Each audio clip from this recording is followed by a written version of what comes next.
Welcome back, my name is Chris. Last time we discussed what happens in terms of energy when a roller coaster thunders down a hill and through a loop. If you have not seen that video, click here.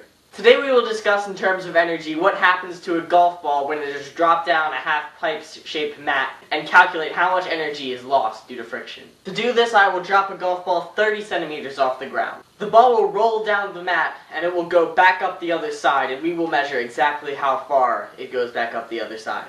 If friction and air resistance weren't a factor, the ball would be trapped in what is called a potential energy well. The ball would not have enough energy to escape the mat, so the ball would roll back and forth to the same points forever.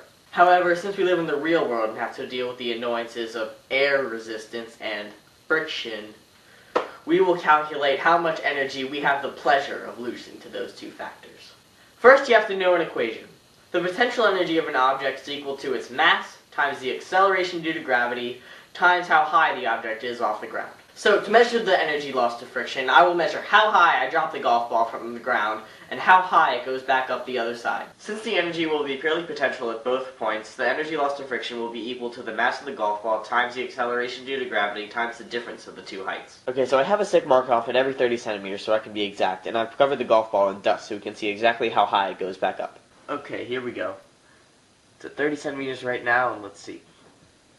Okay, so after measuring, it looks like it went back up 19 centimeters, which means that the energy lost to friction is the mass of the golf ball, which is 0.0459 kilograms, times the acceleration due to gravity, 9.8, times 0.3 meters minus 0.19 meters.